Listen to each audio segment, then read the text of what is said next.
J'ai été malade toute la semaine, j'ai pris plein de médicaments, et puis je sais pas pourquoi là, depuis que l'équipe de France a gagné, je me sens beaucoup mieux. Comme quoi l'équipe de France c'est le meilleur médicament du monde. Salut à tous les amis, bienvenue pour cette nouvelle vidéo. On va débriefer ce match qui était hyper compliqué à vivre en tant que supporter de l'équipe de France. Cette équipe de France qui gagne 2-1 contre l'équipe d'Angleterre.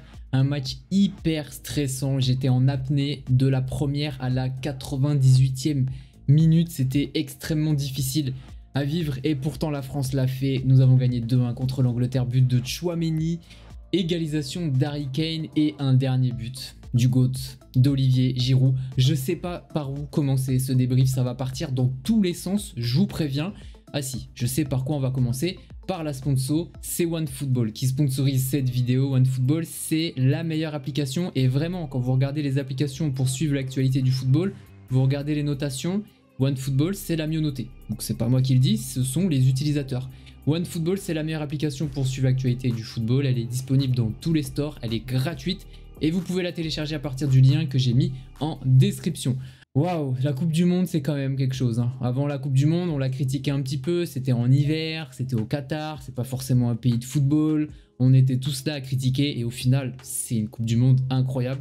Surtout quand on est supporter de l'équipe de France parce que ce parcours de l'équipe de France, il est quand même assez épique. Et cette victoire contre l'équipe d'Angleterre, elle est magnifique. Alors déjà, je voudrais commencer par rendre hommage à cette équipe d'Angleterre qui, très honnêtement, aurait pu gagner, aurait aussi mérité de gagner. C'est ça qui est particulier. On gagne, mais l'Angleterre aurait pu gagner aussi et aurait mérité de gagner ce match tant elle a dominé les débats. Il faut dire ce qui est. Hugo Lloris, il a dû faire 7 ou 8 arrêts. Pickford, il en a fait peut-être un ou deux, pas plus. On a beaucoup subi face à cette équipe d'Angleterre qui a des talents absolument à tous les postes. Quand on regarde les individualités, quand on voit les rentrants, Mason Mount, Rashford, franchement Grealish, ça fait vraiment peur. Ils ont énormément de talent. Je pense qu'en termes de talent individuel, on avait là les deux meilleures équipes du tournoi. On a peut-être les deux équipes les plus talentueuses du monde sur le plan individuel. C'était un quart de finale vraiment extrêmement compliqué. Un énorme test pour l'équipe de France parce que finalement, on a rencontré des adversaires qui ne font pas partie du top niveau. Là, c'était un très gros test et on l'a passé. Mais waouh, que ce fut difficile. Alors, le premier but, Tchouaméni, j'ai été très surpris de ce but. Tchouaméni avait déjà fait une frappe de loin, je crois, contre la Pologne.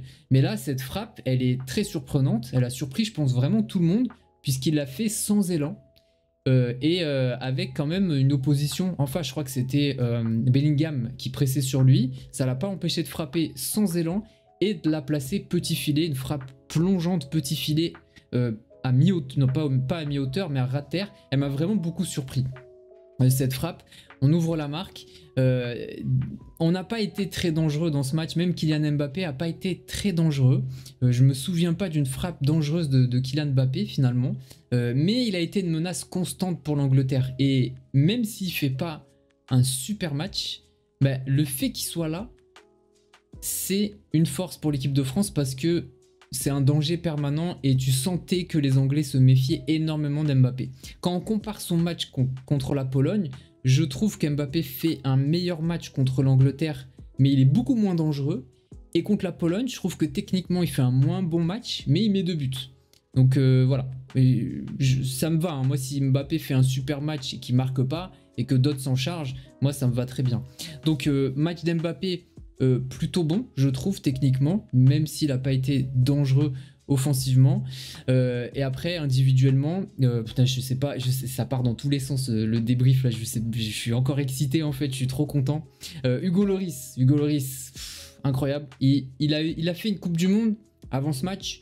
On se disait, ah, il est un peu fébrile, il est sur la fin, son jeu au pied. Bah là, il a prouvé qu'Hugo Lloris, voilà, c'est une légende de l'équipe de France. Il fait un super match. Il a fait 7 ou 8 arrêts. Son jeu au pied, bah franchement, nickel. Il n'a pas du tout été fébrile. Il a peut-être fait une relance en première mi-temps en touche, mais sinon... Et il a eu beaucoup d'occasions de faire des relances. Hein. Il a fait beaucoup de relances au pied. Et je l'ai trouvé je l'ai trouvé vraiment solide. Et ça, on avait besoin d'un Hugo Lloris très très fort. Hein. Si Hugo Lloris était fébrile sur ce match, on passait pas. C'est sûr et certain. Donc merci Hugo Lloris, je pense que c'est l'homme du match. Je pense que c'est l'homme du match avec Griezmann. Mais ouais, merci Hugo Lloris. En défense, j'ai trouvé un Upamecano bon, mais un peu dangereux. En fait, c'est un défenseur central un peu dangereux. Il prend des risques en fait dans ses interventions défensives. En première mi-temps, il a failli concéder un penalty, c'était vraiment pas loin. En deuxième mi-temps, il y a un contact avec Bellingham aussi. Il est dangereux, mais c'est bien d'avoir des défenseurs centraux qui sont dominants physiquement, qui prennent un petit peu des risques. Mais il fait peur, il fait quand même un petit peu peur. Varane, très bien, je l'ai trouvé... En fait, je trouve qu'ils se complètent bien ces deux-là, parce que Upamecano est un peu plus fougueux, un peu plus dangereux dans ses interventions, et Varane est plus calme, plus mesuré, il prend moins de risques. Donc du coup, ça se complète plutôt bien. Varane très bien. Théo Hernandez, bon, le penalty qu'il concède, il est vraiment con pour le coup. C'est vraiment une erreur bête, mais pour moi, il y a faute. Il fait une charge dans le dos de l'adversaire et Mason Mount joue très bien le coup. Donc pour moi, il y a faute, mais c'est une faute vraiment très bête qui aurait pu coûter extrêmement cher. Heureusement qu'Harry Kane rate le penalty.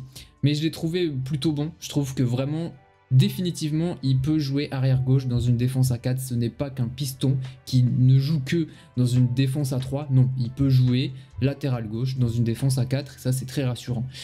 Koundé, j'ai été assez surpris. Offensivement, c'est le néant, ça on le savait. Mais défensivement, je l'ai trouvé solide. Je l'ai trouvé bon dans ses transmissions, dans ses passes. Je l'ai trouvé bon. Et ça, c'est une bonne chose. Tchouaméni, j'ai trouvé un peu meilleur que ses premiers matchs à la Coupe du Monde. Il marque ce but très important. Après, il concède un penalty. Donc ça entache un peu sa prestation. Mais je l'ai trouvé un peu meilleur. J'ai trouvé plus rapide dans ses transmissions. Même si en début de match, il a eu un peu de mal. Mais je trouve qu'il a fait un bon match. Griezmann. Je sais plus quoi dire. Tout le match, je parlais tout seul. Et tout le match, enfin, je parlais à ma femme, mais je disais, mais c'est un génie. En fait, il est trop fort. Il est trop fort. J'aimerais qu'on respecte Griezmann. J'entendais certains dire sur Twitter que comparer Zizou à Griezmann, c'était ridicule. Alors, je sais pas ce que je fais, mais Griezmann, c'est le meilleur passeur de l'histoire de l'équipe de France. Est-ce que vous vous rendez compte de ça? Tous les excellents passeurs, dont Zizou, qui sont passés par l'équipe de France, et ben lui, il est devant tout ça, en fait. C'est une légende de l'équipe de France. Et son repositionnement au milieu de terrain, c'est une idée de génie, finalement. Didier Deschamps, il a une idée de génie. Il est incroyable au milieu de terrain. Il a une vraie qualité dans la récupération du ballon, dans les tacles glissés, dans la pression adverse. Il sait tout faire. Et en plus, il est même pas mauvais de la tête, hein, Antoine Griezmann. Moi, je me souviens de buts quand il jouait en attaque, il y a quelques années. Il sait marquer des buts de la tête. Il a un bon timing. Et quand il saute et qu'il a le bon timing, il sait mettre des têtes. Donc, il sait absolument tout faire, ce joueur. Il est incroyable, il est facile. Il sait d'avance où il va donner le ballon. Franchement, j'adore. C'est un régal de le voir jouer. Et j'espère qu'en club, il sera repositionné au milieu. Et j'espère qu'il va quitter l'Atlético finalement. Parce qu'il mériterait de jouer dans un très très gros club. Et je pense qu'il a encore quelques années au très très haut niveau. Mais il faudrait qu'un club lui fasse confiance au milieu de terrain, comme le fait l'équipe de France. Mais en tout cas, c'est vraiment il est l'élément, le facteur X de l'équipe de France pour moi. C'est celui qui fluidifie absolument tout. Il est indispensable. Si Griezmann est suspendu ou blessé, on est dans la merde. Incroyable Antoine Griezmann. Kylian Mbappé, j'en ai parlé en début de vidéo. Il fait un bon match, mais il n'est pas dangereux offensivement. Il a finalement été bien verrouillé par la défense adverse, par Kyle Walker, mais aussi les défenseurs centraux qui étaient très attentifs sur lui. Il avait très peu d'espace. Dembélé, je l'ai trouvé bon, je l'ai trouvé sérieux. Je trouvais qu'il était appliqué sur le repli défensif. Il n'a lui non plus pas été très dangereux, mais il a été très utile. Et je finis par Olivier Giroud, quoi. Enfin, voilà, toujours pareil. Olivier Giroud.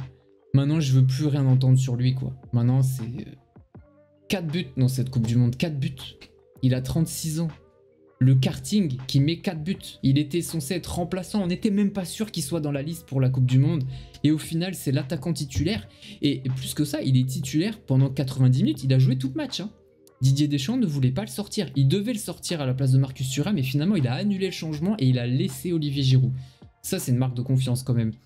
Et il est hyper important dans cette équipe de France. Il est important puisqu'il a fait plusieurs dégagements défensifs de la tête. Donc il est utile en défense, qui est pas rapide, qui fait pas des skills et des passements de jambes, qui doit pas être considéré comme un des meilleurs attaquants du monde en fait. Donc il est incroyable. Ouais, je sais même plus quoi dire sur lui. Il a un parcours admirable. Il a été critiqué toute sa carrière. Il n'était pas programmé pour le très haut niveau. Il jouait à Grenoble. C'était un honnête attaquant de Ligue 2, puis après de Ligue 1. Et puis ensuite, il a gravi les échelons petit à petit pour être au toit du monde, champion du monde il y a 4 ans, mettre 4 buts dans cette Coupe du Monde, être encore en lice en demi-finale avec son équipe de France à 36 ans. Mais qu'est-ce que vous voulez de plus? C'est incroyable ce mec, il est incroyable. Et sa joie, elle est vraiment touchante. Il était presque en train de pleurer.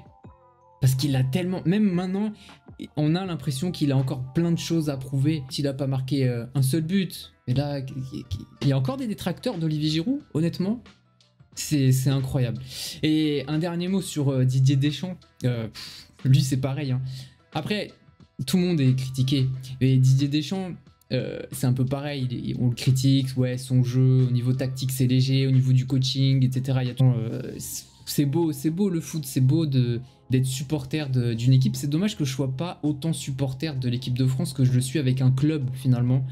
Parce que les mecs qui sont fans comme moi de l'équipe de France, bah, ils ont vibré comme moi. Mais les mêmes mecs qui sont aussi fans d'un club, bah, ils vivent ce genre de sensation tous les week-ends. Mais c'est incroyable votre vie, c'est trop bien en fait. Moi malheureusement je ne vibre que pour l'équipe de France. Et voilà, encore plus aujourd'hui, encore plus avec des scénarios comme ça. Mais dommage aux Anglais, franchement, ils méritent de gagner quelque chose ou au moins d'aller loin dans une compétition. Mais malheureusement, ça fait depuis 1966 qu'ils n'ont pas gagné contre une grosse nation en Coupe du Monde. Ils ont un blocage, je sais pas, ils bloquent mentalement. Je sais pas ce qui se passe parce que là, franchement, cette génération-là, elle a tout pour gagner une Coupe du Monde ou gagner un Euro. Au niveau du talent, elle a vraiment tout. Et ils auraient mérité de nous éliminer sur ce match. Ils nous ont vraiment dominés. On a énormément souffert. Mais on dirait qu'on aime souffrir en fait. On aime souffrir. Ça nous pose pas de problème de souffrir puisque derrière on gagne et on fait mal à l'adversaire. C'est généralement Mbappé qui punit l'adversaire, comme ça a été le cas contre la Pologne ou contre bien d'autres équipes. Et là c'est Giroud. C'est fou en fait, c'est fou franchement. C'est incroyable. Dommage que Karim Benzema soit pas dans le groupe et ne participe pas à cette épopée. Et ça doit être quand même assez particulier dans la tête de Benzema. Il a raté 2018. Là, il rate 2022 où il se passe encore quelque chose de fou autour de l'équipe de France et il est encore pas là. C'est quand même assez étonnant. Il doit pas être... je sais pas, ça doit être spécial dans sa tête. C'est dommage, mais bon, c'est comme ça. Voilà, bravo. Je sais plus quoi dire, franchement, je suis vraiment content. Bravo à la France, bravo à l'équipe de France et bravo au Maroc aussi. J'ai pas débriefé le match, mais bravo, c'est incroyable. J'ai vu le match contre le Portugal et c'est un adversaire redoutable. Il va falloir se méfier du Maroc. Les amis, j'espère que la vidéo vous a plu. Ah vive la France et vive la République. Je sais pas si vous entendez là, il y a l'hymne. Allez, à très bientôt les amis et allez les bleus. Ciao.